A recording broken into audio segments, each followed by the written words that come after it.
Est-ce que le café, c'est bon ou c'est mauvais? Eh bien, ça dépend. Ouais, je suis d'accord avec le fait que ça dépend. Mais ça dépend de quoi, finalement? Moi, j'avais identifié des de moteurs d'énervement, ce que je conçois tout à fait puisque le café stimule les reins, les surrénales, d'accord? Mais j'étais pas complètement satisfaite de la réponse et depuis que je travaille avec le mode d'emploi du corps, j'ai un peu mieux compris. Qu'est-ce qui crée ces différences individuelles? Je vais essayer de t'expliquer simplement, je vais prendre des images.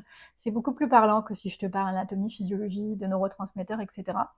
Je vais utiliser l'eau, le feu, le bois, pour ne parler que de ceux-là, qui sont les éléments qu'on utilise en médecine chinoise. Mais alors attention, dans le mode d'emploi du corps que j'ai mis au point, je ne mesure pas combien tu es par rapport à l'essence même de l'élément, la terre, le feu, c'est-à-dire où tu te situes par rapport au 100% d'une énergie. Non, j'étudie à quel pourcentage ton corps s'est programmé de chaque élément. Et oui, nous n'avons pas la même force de chaque élément. Pour faire vite fait, bien fait, c'est parce que nous n'avons pas tous les mêmes talents, les mêmes dons, et nous n'avons pas besoin de tous les mêmes fonctions optimales, on va dire. On a toutes les fonctions, mais les optimales, on n'a pas besoin des mêmes. Il y a des gens qui vont, par exemple, être très doués avec les chiffres, d'autres très doués avec la musique, d'autres très doués avec le corps, comme moi.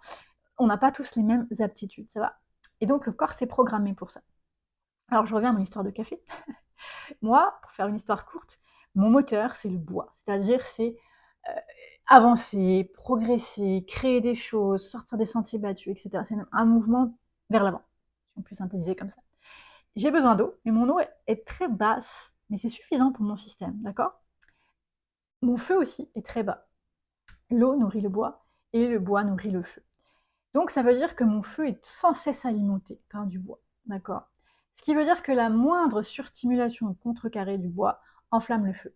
Et qu'est-ce qui se passe quand le feu est enflammé? Palpitant, cardiaque, chaleur intérieure, inflammation, etc. Et si tu prends un café là-dessus, qu'est-ce que ça fait? Ça vient faire bouillir la marmite, d'accord?